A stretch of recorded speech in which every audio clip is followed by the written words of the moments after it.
এখন দেখিছানে মৰমৰ ছাত্ৰ ছাত্ৰীসকল তোমালোকে স্ক্ৰীনখন বাৰু দেখিবলৈ পাইছানে দেখিছো স্যাৰ ৰবা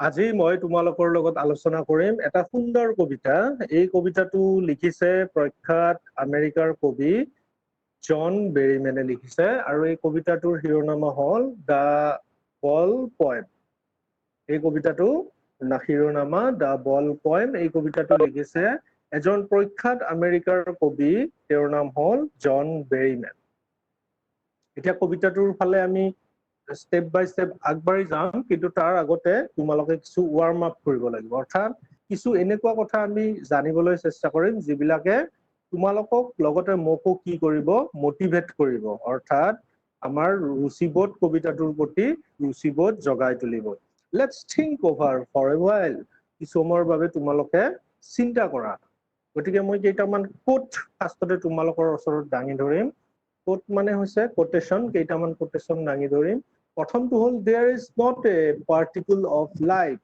which bear poetry within it Gustave Flaubert French novelist ফৰাচী উপন্যাসিক গুস্তাভ ফ্লবাৰ্টে উল্লেখ কৰিছে যে জীৱনৰ এনেকুৱা এটা অংশ নাই য'ত কবিতা সোমাই নাথাকে অৰ্থাৎ আমাৰ জীৱনৰ প্ৰতিটো স্তৰতে প্ৰতিটো কথাতে প্ৰতিটো মুহূৰ্ততে কবিতা সোমাই থাকে এই কথাখিনি ফৰাচী উপন্যাস গুস্তাভ ফ্লবাৰ্টে তেওঁ কৈছে there is not a particle of life which doesn't bear poetry within it গতিকে জীৱনৰ এনেকুৱা এটা অংশ নাই য'ত কবিতা সোমাই নাথাকে বুজিব পাৰিছানে অৰ্থাৎ আমাৰ জীৱনৰ প্ৰতিটো সময়ত প্ৰতিটো মুহূৰ্তই কি হৈছে আমাৰ কাৰণে কবিতা স্বৰূপ অৰ্থাৎ কবিতা মানে কি কবিতা মিন্স নিউ এক্সপিৰিয়েন্স কবিতা মানে নতুন অভিজ্ঞতা কবিতা মানে হৈছে জ্ঞান গতিকে আমাৰ জীৱনৰ প্ৰতিটো মুহূৰ্ততে কি থাকে জ্ঞান লুকাই থাকে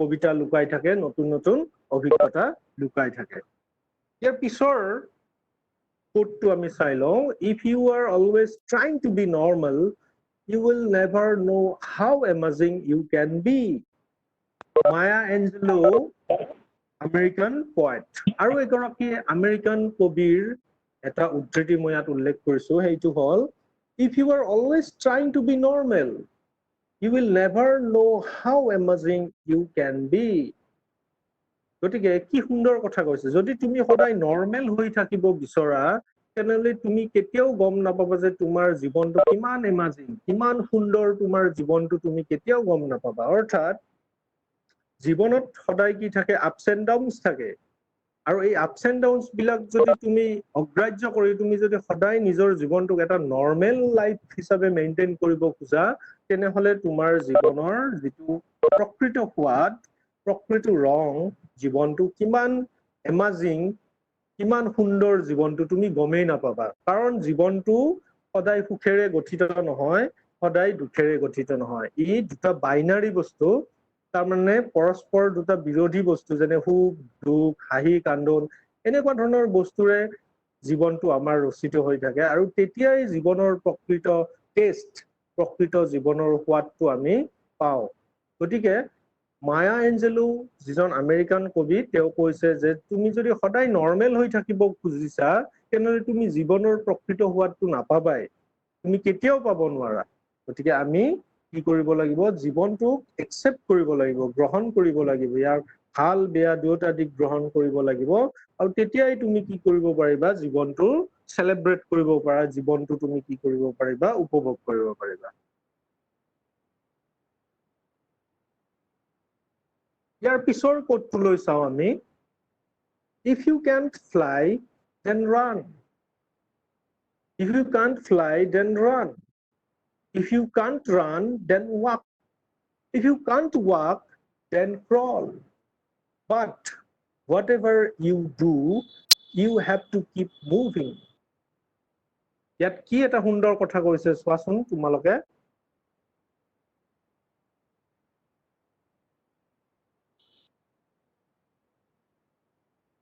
ইয়াত সুন্দৰ কথা কৈছে যে যদি তুমি উৰিব নোৱাৰা তুমি দৌৰা যদি তুমি দৌৰিব নোৱাৰা তেনেহলে খোজ কঢ়া।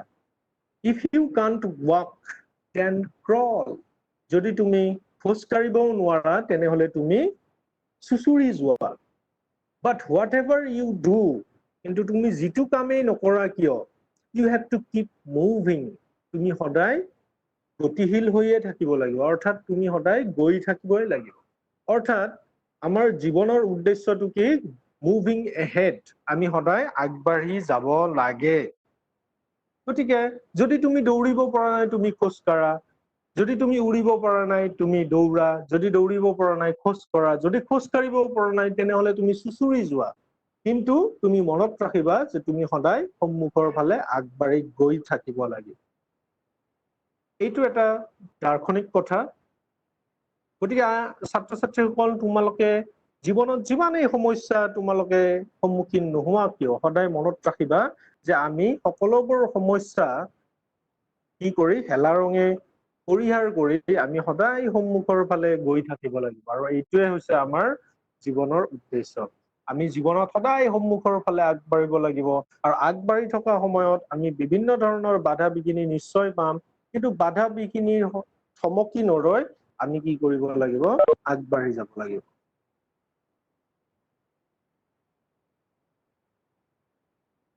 এতিয়া মই কেইটামান কথা উল্লেখ কৰিম ইয়াতে, যেইকেইটাক আমি বাইনাৰী বুলি কওঁ, জীৱনৰ বাইনাৰিজ। বাইনাৰিজ মানে পজিটিভ আৰু নিগেটিভ দুটা দিশ জীৱনৰ।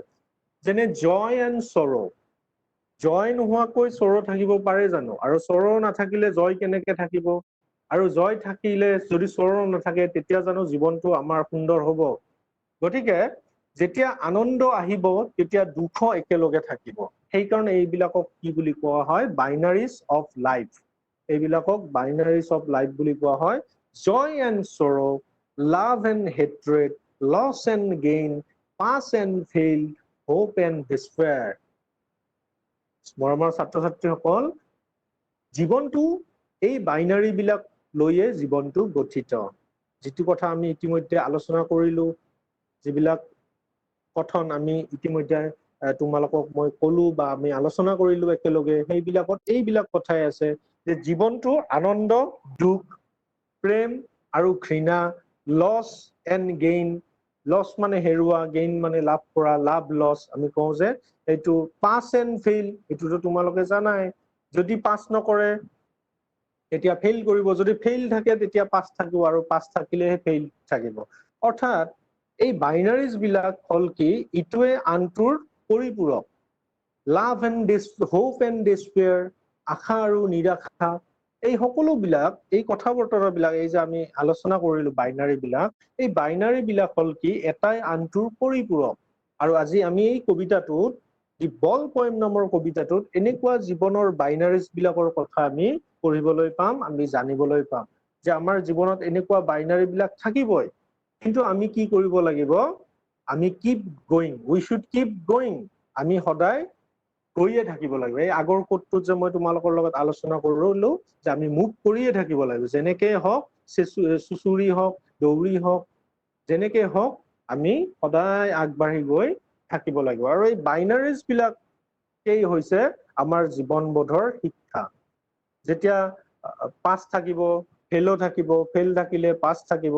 গতিকে জীৱনৰ দুটা বেলেগ বেলেগ দিশ, আৰু এটাই আনটোৰ সদায় পৰিপূৰক। বুজি পাইছানে ছাত্ৰ ছাত্ৰীসকল কথাখিনি?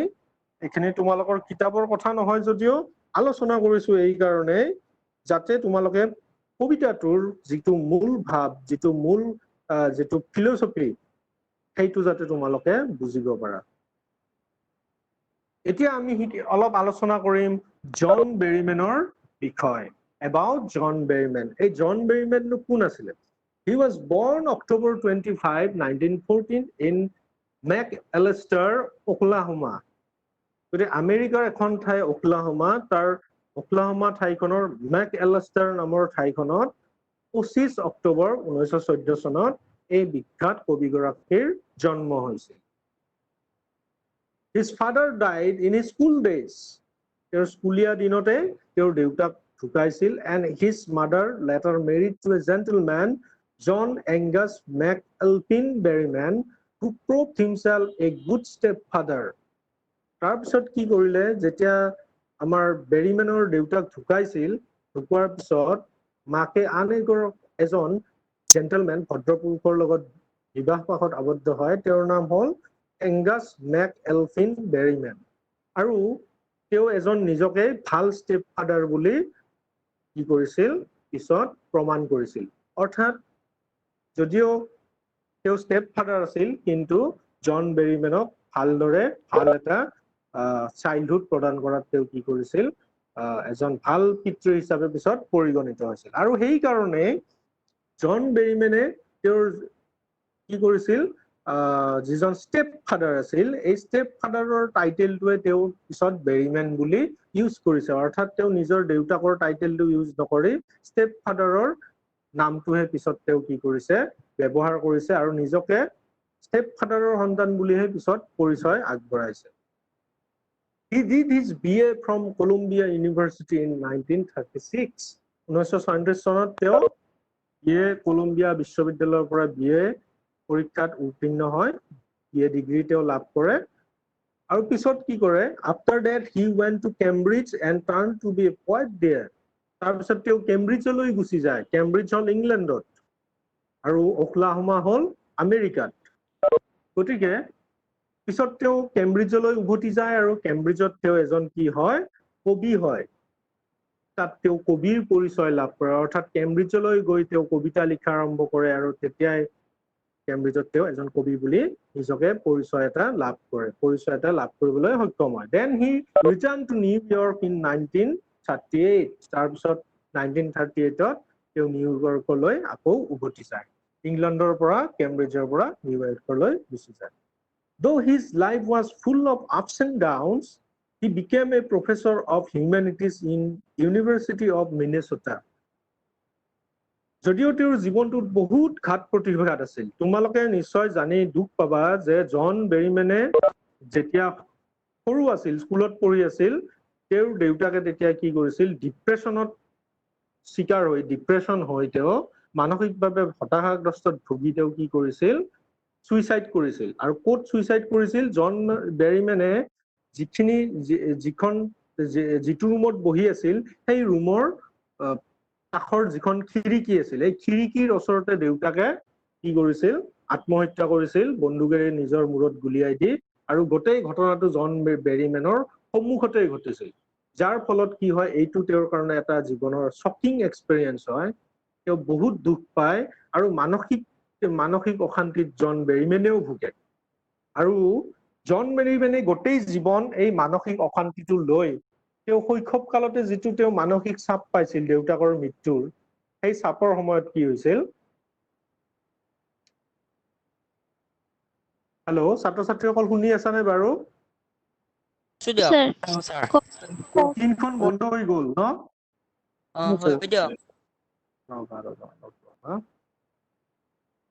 গতিকে জন বেৰিমেনে কি কৰিছিল, শৈশৱতে দেউতাকৰ মৃত্যু দেখা পাইছিল। দেখা পোৱাৰ লগে লগে কি আছিল, সেইটো তেওঁৰ বাবে এটা শ্বকিং এক্সপিৰিয়েঞ্চ আছিল। বহুত আঘাত পাইছিল, মানসিকভাৱে আঘাত পাইছিল, যাৰ ফলত কি হৈছিল, জন বেৰিমেনে নিজেও হতাশাগ্ৰস্তত গোটেই জীৱন ভুগিছিল আৰু এটা চাইকলজিকেল প্ৰব্লেম তেওঁৰ হৈছিল, মানসিক সমস্যা তেওঁ সদায় ভুগি আছিল। জন বেৰিমেনে সদায় এটা মানসিক সমস্যাত ভুগি আছিল আৰু যাৰ পৰিণতি স্বৰূপে কি হৈছিল, তেওঁ কি কৰিছিল, জীৱনৰ শেষত এজন ইউনিভাৰ্চিটিৰ প্ৰফেচাৰ হৈছিল। তেওঁ মিনেছ'টা ইউনিভাৰ্চিটিৰ প্ৰফেচাৰ হোৱাৰ পিছতো তেওঁ কিন্তু এই হতাশাগ্ৰস্তৰ পৰা ওলাই আহিব পৰা নাছিল। তেওঁৰ মূৰত যিটো এটা চাপ বহি গৈছিল, সেই চাপৰ পৰা ওলাই আহিব পৰা নাছিল, যাৰ ফলত তেওঁ নিজৰ জীৱনটোও চুইচাইড কৰি তেওঁ নিজৰ জীৱনটো বিসৰ্জন দিয়ে। তেওঁ কি কৰে, দলঙৰ পৰা জঁপিয়াই চুইচাইড কৰে। গতিকে এটা বৰ কৰুণভাৱে তেওঁৰ জীৱনটো শেষ হয়। He was awarded Shelley Memorial Award in 1949. জন বেৰিমেনে নিজৰ কবিতাৰ কাৰণে ইমান প্ৰসিদ্ধ হৈ পৰিছিল যে তেওঁ বহুকেইটা পুৰস্কাৰ জীৱনত লাভ কৰিবলৈ সক্ষম হৈছিল। 1949 চনত তেওঁ শেলি মেমৰিয়েল এৱাৰ্ড লাভ কৰিছিল। তাৰপিছত 1957 চনত হেৰিয়েট মনৰো প্ৰাইজ, পয়েট্ৰি প্ৰাইজ তেওঁ লাভ কৰিছিল। হেৰিয়েট মনৰো এজন আমেৰিকাৰ ব্লেক ৰাইটাৰ। গতিকে সেই তেওঁৰ নামেৰে এটা প্ৰাইজ ৰখা হৈছে আৰু সেই প্ৰাইজটো তেওঁ পাবলৈ সক্ষম হৈছিল 1965 চনত তেওঁ পুলিটজাৰ প্ৰাইজ পাবলৈ সক্ষম হৈছিল কবিতাৰ বাবে জন বেৰিমেনে 1965 চনত পুলিটজাৰ প্ৰাইজ লাভ কৰিছিল তাৰ পিছত 1968 ত বলিজেন প্ৰাইজ লাভ কৰিছিল আৰু অৱশেষত 1969 ত 1969 চনত national book award for poetry বঁটা তেওঁ লাভ কৰিছিল গতিকে তেওঁৰ কবিতাবিলাক বৰ জনপ্ৰিয় আছিল সেই সময়ত তেওঁৰ কবিতাবোৰ বৰ জনপ্ৰিয় আছিল আৰু কবিতাবিলাকৰ মাজেৰে তেওঁ কি কৰিছিল ফিলচফি এক্সপ্ৰেছ কৰিছিল জীৱনৰ দৰ্শন তেওঁ দাৰ্শনিক কথা বতৰাবিলাক কবিতাৰ মাজেৰে প্ৰকাশ কৰিছিল renowned poetical works এতিয়া জন মেৰিমেনৰ কিছুমান উল্লেখযোগ্য কাব্যকৃতি হ'ল দ্য ডিছপ'জেছড 1948 ত প্ৰকাশ পোৱা ডিছপ'জেছড হ'ল দ্য ডিছপ'জেছড এখন তেওঁৰ উল্লেখনীয় কাব্যগ্ৰন্থ তাৰ পিছত 1968 ত প্ৰকাশ পোৱা his toy his dream his rest এইখন হৈছে তেওঁৰ কি আন এখন উল্লেখযোগ্য কাব্যকৃতি দ্য ড্ৰিম সংছ 1969 1969 ত প্ৰকাশ পোৱা দ্য ড্ৰিম সংছ আৰু আনখন হ'ল তেওঁৰ আন এখন কাব্যকৃতি কবিতাৰ উল্লেখযোগ্য গ্ৰন্থ themes in his poetry এতিয়া জন বেৰিমেনৰ কবিতাৰ বিষয়বস্তুবিলাক কি তেওঁ কিবিলাক বিষয় লৈ তেওঁ কবিতা ৰচনা কৰিছিল মই আগতে কৈছিলো যে তেওঁ দাৰ্শনিক কবিতা ৰচনা কৰিছিল তাৰ ভিতৰত তেওঁৰ কবিতাবিলাকক স্পেচিয়েলি কি কবিতা বুলি কোৱা হয় কনফেশন স্কুল অফ পয়েট্ৰি তেওঁ এটা বিশেষ স্কুল মানে বিদ্যালয় নহয় দিয়া ইয়াতে ইয়াত স্কুল মানে ধাৰা এটা ধাৰা যেনে আমাৰ ৰমন্যাক ধাৰা আছে কবিতাত হয়নে ঠিক একেদৰে শংকৰোত্তৰ কালৰ ধাৰা আছে শংকৰদেৱৰ ধাৰা আছে কবিতাৰ ধাৰা আছে গতিকে এইটো হ'ল কনফেশনেল স্কুল অফ পয়েট্ৰি কনফেশন মানে কি জানানে কনফেশন মানে নিজৰ মনৰ কথাবিলাক কনফেছ কৰা মানে কি ক'ব অসমীয়াত স্বীকাৰ কৰা যে আমি স্বীকাৰ কৰিছো মনত কিবা এটা আছে মনৰ কথাটো আমি যেতিয়া স্বীকাৰ কৰিছো মুকলাই দিছো আনৰ আগত প্ৰকাশ কৰিছো সেইটোৱে হ'ব কনফেশন গতিকে তেওঁৰ কবিতাবিলাক সদায় কনফেশন টাইপৰ তেওঁ সদায় স্বীকাৰ কৰিছে তাৰ উপৰি তেওঁৰ কবিতাৰ আন এটা বিষয় হৈছে wreck of the modern world আধুনিক পৃথিৱীখনৰ দুৰ্ভগীয়া অৱস্থা আধুনিক পৃথিৱীখনৰ তাৰমানে মডাৰ্ণ ৱৰ্ল্ড যিটো আধুনিক সমাজ আছে সমাজ ব্যৱস্থাৰ যিটো দুৰ্ভগীয়া অৱস্থা আধুনিক সমাজ ব্যৱস্থাখন যে দুৰ্ভগীয়া ইয়াত যে মানুহৰ মাজত কোনো ধৰণৰ মিলা প্ৰীতি নাই বা মানুহৰ মাজত বিভিন্ন ধৰণৰ ঈৰ্ষা এনেকুৱা ধৰণৰ আধুনিক যুগৰ যিটো wreck of the modern world অৰ্থাৎ আধুনিক যুগৰ আধুনিক পৃথিৱীৰ যিটো পুতৌ লগা অৱস্থা সেই পুতৌ লগা অৱস্থাটো তেওঁ কি কৰিছে কবিতাৰ মাজেৰে প্ৰকাশ কৰিছে তাৰপিছত কি কৰিছে wreck of the personal self ব্যক্তিহত্যাৰ যিটো দুৰ্ভগীয়া অৱস্থা মানে আধুনিক মডাৰ্ণ ৱৰ্ল্ড বুলি কোৱাৰ লগে লগে মডাৰ্ণ ৱৰ্ল্ডত মানুহো আছে গতিকে ব্যক্তিহত্যাৰ যিটো দুৰ্ভগীয়া অৱস্থা দুখ লগা অৱস্থা পুতৌ লগা অৱস্থা এই অৱস্থাটোক তেওঁ নিজৰ কবিতাৰ মাজেৰে সুন্দৰকৈ প্ৰকাশ কৰিছে তাৰপিছত তেওঁ কবিতাত আৰু কি প্ৰকাশ কৰিছে ট্ৰেজিক ভিউ অফ লাইফ মানে জীৱনৰ এটা দুখ লগা দৃশ্য তেওঁ প্ৰকাশ কৰিছে তাৰমানে তেওঁৰ কবিতাবিলাকে কি কৰিছে মানৱ জীৱনৰ বিভিন্ন দুখ দুৰ্দশা আৰু সমস্যাবিলাকক তেওঁ কি কৰিছে উপস্থাপন কৰিছে তাক খুব সুন্দৰকৈ কি কৰিছে প্ৰেজেন্ট কৰিছে উপস্থাপন কৰিছে সেইবিলাক বিশ্লেষণ কৰিছে আৰু অৱশেষত কবিতাৰ মাজেৰে তেওঁ কি কৰিছে জীৱনবোধৰ দৰ্শন তেওঁ ৰাইজলৈ কি কৰিছে মুকলাই দিছে সেইকাৰণে তেওঁৰ কবিতাবিলাক ইমান ফেমাছ সেইকাৰণে তেওঁ কবিতাৰ বাবে পুলিটজাৰ প্ৰাইজ পাবলৈ সক্ষম হৈছে এতিয়া আমি কবিতাটোৰ পাঠটোৰ ফালে চাম তোমালোকে নিজৰ নিজৰ কিতাপখন উলিয়াই লোৱা সন্মুখত আৰু এতিয়া আমি কবিতাটো পাঠ কৰিম কিন্তু মৰমৰ ছাত্ৰ ছাত্ৰীসকল এটা কথা তোমালোকৰ কিতাপখনত hello'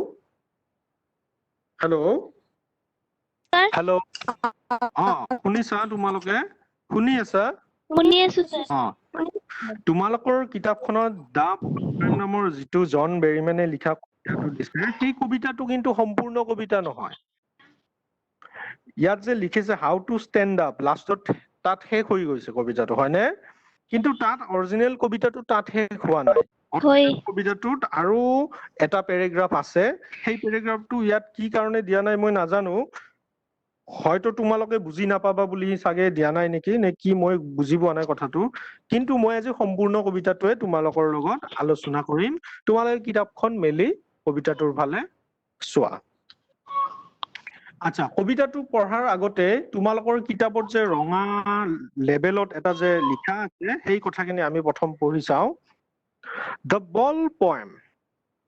A boy loses a ball. He is very upset. A ball doesn't cost much, nor is it difficult to buy another ball. Why then is the boy so upset? কি সুন্দৰ কথা কৈছে এজন লৰাই কি কৰিছে তাৰ বলটো হেৰুৱাইছে তোমালোকেতো বল দেখিছা ছাত্ৰ ছাত্ৰীসকলে বাৰু বল দেখিছানে ফুটবল আছে ক্ৰিকেট বল আছে টেনিছ বল আছে হয়নে আমি বল দেখিছো বিভিন্ন ধৰণৰ বল আমি দেখিবলৈ পাইছো কিন্তু ইয়াত কোনটো বলৰ কথা স্পেচিয়েলি কৈছে আমি ক'ব নোৱাৰো আমি সাধাৰণতে এটা বল বুলি ধৰি লৈছো যে এজন ল'ৰাই এটা বল হেৰুৱাইছে মনত ৰাখিবা এই বয় হি ইজ ভেৰি আপছেট আৰু তেওঁ বৰ দুখিত বলটো হেৰুৱাই সি বৰ দুখ পাইছে কিয় এজন সৰু ল'ৰাৰ বাবে বা এজনী ছোৱালীৰ বাবেও বলটো কি হয় খেলৰ সামগ্ৰী আৰু সি যেতিয়া নতুন বল এটা আনিব ৰাতিপুৱাই উঠি সিদিনা ধৰা কিতাপো নপঢ়ে বলটো লৈ খেলি থাকিব হয়নে এনেকুৱা হয় আমাৰ ল'ৰা ছোৱালী বিলাকৰ মাজত বলটো লৈ খেলি আছে বলটো বৰ মৰমৰ হৈছে বেলেগে কোনোবা বন্ধু বান্ধৱীয়ে বলটো খুজিলে নিদিবও পাৰে হয়নে কাৰণ বলটো সি বহুত ভাল পায় নতুন বল কিনিছে এনেকুৱা কিন্তু বলটো যেতিয়া হেৰুৱাই পেলাব সি কি হ'ব দুখিত হ'ব এতিয়া তোমালোককে দেউতাই এটা বল কিনি দিলে কিন্তু বলটো যেতিয়া তুমি আজি ৰাতিপুৱা কিনি দিছে সন্ধিয়া সময়ত তুমি বলটো হেৰুৱাই পেলালা তেতিয়া তোমাৰ কি হ'ব কেনেকুৱা ভাৱ হ'ব মনত তেতিয়া তোমাৰ মনত দুখ লাগিব ইস আজি ৰাতিপুৱা দেউতাই কিনি আনি দিছিলে এতিয়া বলটো হেৰাল গতিকে তোমালোকৰ মনটো আপছেট হ'ব দুখে আৱৰি ধৰিব তাৰপিছত কি কৈছে চোৱা এই বল ডাজন্ট কষ্ট মাছ এটা বলৰ বেছি দাম নহয় nor is it difficult to buy another ball আনকি আন এটা বল কিনাটো ইমান কষ্টকৰ নহয় তাৰমানে আমি এটা বল বেছি দাম নহয় বল এটাৰ আৰু বলটো কিনিবলৈও বেছি কষ্ট নহয় আমাৰ সহজে আমি এটা বল কিনিব পাৰো কিন্তু প্ৰশ্ন ইয়াতে হৈছে যে why then is the boy so upset তেনেহলে ল'ৰাজনে ইমান আপছেট কিয় হৈছে ইমান দুখ কিয় কৰিছে সি মন মাৰি কিয় আছে ইমান আৰু বলটোহে হেৰাইছে এটা সৰু বস্তু হেৰাইছে ইমান দামী বস্তুটো একো নহয় যাক আমি সহজেই কিনিব পাৰো কিন্তু ল'ৰাটোৱে কিয় দুখ প্ৰকাশ কৰিছে তোমালোকে বাৰু ক'ব পাৰিবানে কোনোবাই তোমালোকে কোনোবাই ক'ব এনসাৰটো দিব পাৰিবানে যে ল'ৰাজনৰ কিয় ইমান দুখ হৈছে বলটো হেৰুৱাই কাৰণ স্যাৰ দেউতাই মৰমেৰে সেইটোত দিছে বলটো দিছে মৰমেৰে দিছে বলটোৰ লগত তাৰ বহুত স্মৃতি জড়িত হৈ আছিল হয় ভেৰি গুড কোনে কৈছা এই কথাখিনি মই কি নাম তোমাৰ নিধি হেল্ল'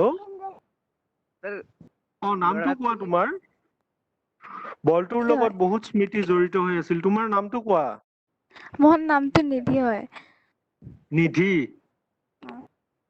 হেল্ল' আচ্ছা যি হওক আমাৰ ল'ৰা ছোৱালী বিলাকে নামটো সুধিলেও ক'বলৈ অলপ সংকোচ কৰে আচ্ছা যি হওক এতিয়া খুব সুন্দৰ উত্তৰ দিছে নিধি নে কি ক'লে মই বুজি নাপালো যি হওক বলটোৰ লগত বহুত অভিজ্ঞতা এক্সপিৰিয়েঞ্চ জড়িত হৈ আছিল যাৰ ফলত বলটো হেৰুৱাই যোৱাৰ লগে লগে তাৰ মনটো কি হৈছে দুখে আৱৰি ধৰিছে হয়নে read the points to see what the point thinks has been lost কবিতাটো পঢ়া আৰু ভাবা যে কবিয়ে কি হেৰুৱাইছে and what the boy has to learn from the experience of losing something আৰু কিবা এটা হেৰুৱাৰ অভিজ্ঞতাৰ ফলত মানুহে কি শিক্ষা লাভ কৰিব পাৰে সেই কথাটো তোমালোকে কবিতাটো পঢ়ি জানিবলৈ চেষ্টা কৰা। এতিয়া আমি কবিতাটোৰ ফালে গৈ আছো। কবিতাটো ফাৰ্ষ্ট ৰিডিং পঢ়িম।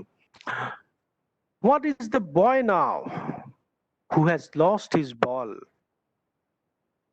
What is the boy now who has lost his ball? What? What is he to do? I saw it go merrily bouncing down the street and then merrily over. There it is in the water. What is the boy now who has lost his ball? What? What is he to do? I saw it go merrily bouncing down the street and then merrily over. There it is in the water. No use to say, oh, there are other balls. An ultimate shaking grip fixes the boy as he stands rigid, trembling, staring down all his young days into the harbor where his ball went. I would not intrude on him. A dime, another ball, is worthless. Now he senses first responsibility in a world of possessions. People will take balls. Balls will be lost always, little boy, and no one buys a ball back. Money is external. He is learning well behind his desperate eyes.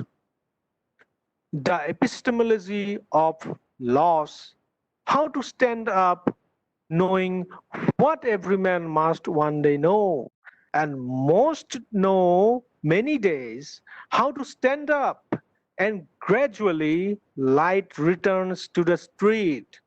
A whistle blows, the ball is out of sight. Soon part of me will explore the deep and dark floor of the harbor. I am everywhere. I suffer and move. My mind and my heart move with all that move me. Under the water or whistling, I am not a little boy. মৰমৰ ছাত্ৰ ছাত্ৰীসকল, তোমালোকে শুনিলানে কবিতাটো? So the poem ends at a point where the poet says, I am not a little boy. কবিতাটো এটা এনেকুৱা ঠাইতহে কৈছে য'ত কবিয়ে লাষ্টৰ ফালে শেষত কৈছে যে I am not a little boy. কিন্তু কবিতাটো আৰম্ভ হৈছে ক'ত? What is the boy now? তাত কিন্তু boy বুলি আছিলে, কিন্তু লাষ্টত কৈছে I am not a little boy. ডিফাৰেন্সটো কি আমি এনালাইসিছত গম পাম যে কথাৰ প্ৰাসংগটো কি। ইয়াতে কবিতাটো শেষ হৈছে, কিন্তু লাষ্টৰ তোমালোকৰ 6-7 লাইন মান কবিতাটো কিতাপত নাই। যি হওক, এতিয়া মই কবিতাটো এক্সপ্লেইন কৰিম তোমালোকক, ইয়াৰ সামাৰিটো কম আৰু এক্সপ্লেনেশ্যন কৰিম পেৰাগ্ৰাফ ওয়াইজ। সো চাই লোৱা। What is the boy now who has lost his ball? What is he to do? There is a boy. He likes playing ball. But now he has lost his ball. So the poet questions what he will do now after losing his ball. কি সুন্দৰকে কথাখিনি কৈছে চোৱাচোন। What is the boy now? ল'ৰাজনে এতিয়া কি কৰিব? Who has lost his ball? যিয়ে তাৰ বলটো হেৰুৱাইছে। অৰ্থাৎ বলটো হেৰুৱাই ল'ৰাজনে এতিয়া কি কৰিব? What is he to do? এতিয়া তেওঁৰ কৰিব লগা কি আছে? ল'ৰাজনৰ কৰিব লগা কি আছে? বলটো হেৰুৱাই সি কি কৰিব? প্ৰথমতে কৈছে যে এজন ল'ৰাই কি কৰিছে, এটা বল হেৰুৱাইছে, আৰু বলটো হেৰুৱাৰ পিছত কবিয়ে সুধিছে যে এতিয়াতো সি বলটো হেৰুৱালে, এতিয়া সি কি কৰিব? কি কৰিব লগা আছে? সি দুখ কৰিব লগা আছে নে আনন্দ কৰিব নে মন মাৰি বহি থাকিব নে কি কৰিব?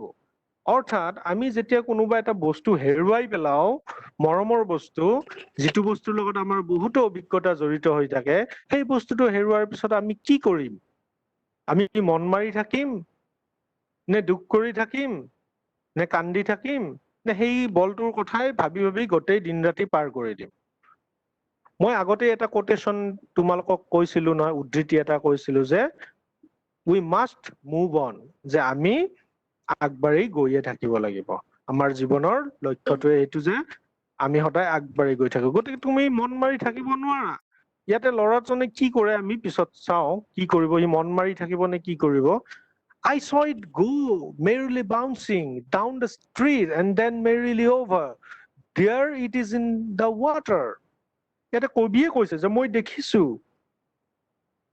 মই দেখিছো ইয়াক বাউন্স কৰি যোৱা বাউন্স মানে জানানে ল'ৰা ছোৱালীসকল বাউন্স মানে কি বলটো যেতিয়া মাটিত এনেকে ঠেকেচি দিয়া ই বাউন্স কৰি যায় জঁপিয়াই যায় গতিকে মেৰিলি বাউন্সিং ধুনীয়াকৈ ই জঁপিয়াই যোৱা দেখিছিলো মই ডাউন দ্য ষ্ট্ৰীট বাটৰ ওপৰেৰে এণ্ড দেন মেৰিলি অভাৰ তাৰপিছত আকৌ ওপৰেৰে যোৱা দেখিছিলো there it is in the water আৰু পানীৰ ওপৰত ই জঁপিয়াই পৰা মই দেখিছিলো অৰ্থাৎ কৈছে যে বলটো দেখিছিল ই বলটো জঁপিয়াই মাটিত টেমুনা খাই যোৱা দেখা পাইছিল আৰু গৈ ই কি কৰিছিল পানীত গৈ পৰিছিল The poet says that he has seen the ball going bouncing merrily in the water of a nearby harbor ওচৰতে হাৰবাৰ আছে পটাশ্ৰয় আছে য'ত জাহাজ ৰয় পানী আছে তাত গতিকে সেই পানীত ৰাস্তা পাৰ হৈ পানীত বলটো জঁপিয়াই যোৱা তেওঁ দেখিছিল The ball bounces heavily and drops itself into the water and lost তাৰপিছত বলটোৱে পানীত পৰি গৈছিল আৰু পানীত পৰাৰ পিছত বলটো হেৰাই গৈছিল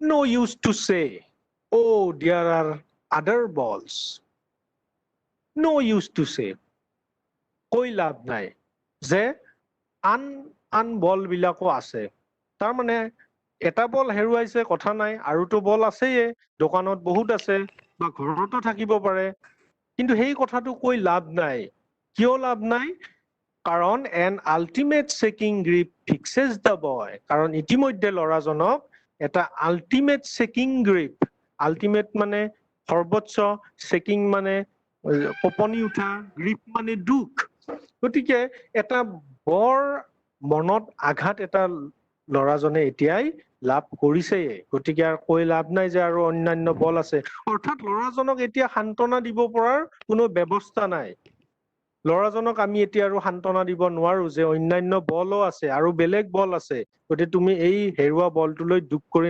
নাথাকিবা এই বুলি ল'ৰাজনক ক'বলৈ এতিয়া থল নাই কাৰণ ইতিমধ্যে ল'ৰাজন দুখত উবুৰি খাই পৰিছে Then the poet tells the boy that there are other balls available.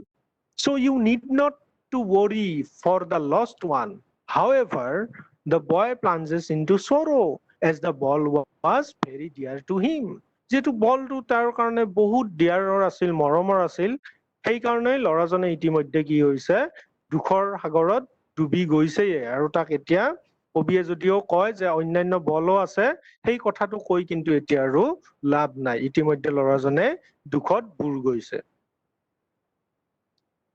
As he stands rigid, trembling, staring down all his young days into the harbor where his ball went. As he stands rigid, এতিয়া ল'ৰাজনে কি কৰি আছে বলটো হেৰুৱাই সি কি কৰি আছে He stands rigid. He কঠোৰভাৱে থিয় হৈ ৰৈছে trembling কঁপিছে staring down all his young days staring down আৰু তলফালে চাই আছে all his young days তাৰ গোটেই সুন্দৰ দিনবোৰ young days মানে ডেকা কালবোৰ গোটেই ডেকা কালত সি কি কৰিছে এই হাৰবাৰৰ ওচৰত থিয় হৈছে থিয় হৈ কঠোৰভাৱে থিয় হৈছে কপি কপি থিয় হৈছে আৰু লাগি তলৰ পিনে চাই আছে য'ত বলটো পৰি গৈছিল into the harbor where his ball went গতিকে হাৰবাৰৰ যিখিনি ঠাইত তাৰ বলটো পৰি গৈছিল সেইখিনি ঠাইত এতিয়া সি গোটেই ডেকাকাল সি তাত থিয় হৈ সেই বলটোৰ কথাই ভাবি আছে আৰু চাই আছে আৰু মনে মনে কঁপি আছে, ভয়তে কঁপি আছে, দুখতে কঁপি আছে। অৰ্থাৎ এইটো এদিনৰ কথা নহয়। ল'ৰাটোৰ এই যে বলটো, ball means some kind of happiness. বলটো কিহৰ প্ৰতীক? বল এটা আনন্দৰ প্ৰতীক, সুখৰ প্ৰতীক, বলটো কিছুমান অভিজ্ঞতাৰ প্ৰতীক, যিবিলাক অভিজ্ঞতা তেওঁৰ পৰা এতিয়া হেৰুৱাই গৈছে। সেই অভিজ্ঞতাবোৰ পানীত পৰি গৈছে, সেই সুখবোৰ এতিয়া পানীত নষ্ট হৈ গৈছে, পানী পৰি গৈছে সুখত। গতিকে সেই সুখৰ কথা ভাবি ভাবি, সেই বলটোৰ কথা ভাবি ভাবি, বলটো প্ৰতীক হিচাপে ব্যৱহাৰ হৈছে, চিম্বল। গতিকে প্ৰতীকটোৰ কথা ভাবি ভাবি, সেই সুখৰ কথা ভাবি ভাবি ল'ৰাটোৱে তাৰ গোটেই ইউথফুল ডেজ বিলাক, য়ং ডেজ বিলাক তেওঁৰ কি কৰিছে, সেই জাহাজ ঘাটৰ ফালে চাই চাই, য'ত বলটো পৰি গৈছে সেই কথাখিনি ভাবি ভাবি সি দিনবোৰ পাৰ কৰি দিছে। অৰ্থাৎ সাধাৰণ বল এটা হেৰুৱালে মানুহে ডেকা কালটো এনেকৈ পাৰ কৰি দিব বাৰু পাৰেনে? নিশ্চয় নোৱাৰে। কাৰণ এইটো এটা সাধাৰণ বল নহয়।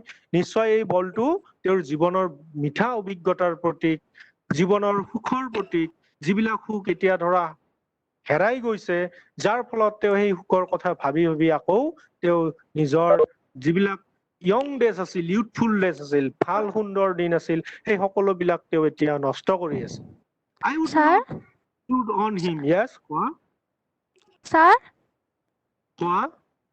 স্যাৰ এটা কুৱেশ্যন সুধিব পাৰিম নেকি? কি? ট্ৰেম্বলিং মানে কি কৈছিল আপুনি? ট্ৰেম্বলিং মানে কঁপি থকা। ঠিক আছে। ট্ৰেম্বলিং মানে কঁপি থকা। তাৰপিছত কি কৈছে? I wouldn't intrude on him. গতিকে মই তেওঁক ইনট্ৰুড নকৰো। ইনট্ৰুড মিনছ ডিষ্টাৰ্ব। আমাৰ কি কোনোবাই কিবা কৈছা নেকি? এতিয়া নকবা, পিছত মই সময় দিম। I wouldn't intrude on him. মই তেওঁক বাধা নিদিও। ইয়াত কবিয়ে কৈছে, জন বেৰীমেনে কৈছে যে মই ল'ৰাজনক দেখিছো, সি সেই বলটোৰ কথা ভাবি ভাবি তাৰ জীৱনৰ সুন্দৰ দিনবিলাক নষ্ট কৰি পেলাইছে। সেই সুন্দৰ দিনবিলাক সি কি কৰিছে, অতিবাহিত কৰি আছে। কিন্তু মই তাক ডিষ্টাৰ্ব নিদিও। I wouldn't intrude on him. মই তাক বাধা নিদিও, সেই কামটো কৰাৰ পৰা বাধা নিদিও। কিয় বাধা নিদিয়ে? কাৰণ সেই ল'ৰাজনে পিছত নিজেই বুজিব যে সি কিমান ভুল কৰি আছে। সি যেতিয়া নিজেই অভিজ্ঞতা লাভ কৰিব, সি যেতিয়া নিজেই বুজি উঠিব, নহয় এইটোতো গৈছে আৰু সেইটো কথা ভাবি লাভ নাই, সেই কথাটো যেতিয়া সি নিজেই এক্সপিৰিয়েঞ্চ কৰিব, নিজেই উদ্ভাৱন কৰিব, তেতিয়া সি নিজে চব কথা বুজি পাব। সেইকাৰণে কবিয়ে কৈছে যে মই তেওঁক ডিষ্টাৰ্ব নকৰো। The boy was so worried. The ball was very dear to him. So he stood rigid and was trembling and staring down the harbor all his young days. The situation refers how close was the ball to him. এই পৰিস্থিতিটোৱে এইটোৱে বুজাইছে যে বলটো তেওঁৰ কিমান close আছিল, কিমান মৰমৰ আছিল। It explicitly implies the emotional attachment and love of the boy towards the ball. আবেগিক যিটো attachment, আবেগিক সংস্পৰ্শ যিটো, আৰু যিটো মৰম, ল'ৰাজনৰ যিটো আবেগিক সংস্পৰ্শ আৰু মৰম বলটোৰ প্ৰতি, সেই কথাখিনি তেওঁ উল্লেখ কৰিছে ইয়াতে। However, the poet says that he would not disturb the boy, disturb his emotions. তথাপিও কবিয়ে কৈছে যে মই ল'ৰাজনক ডিষ্টাৰ্ব নকৰো আৰু তাৰ আবেগকো মই কোনো ধৰণৰ ডিষ্টাৰ্ব নকৰো।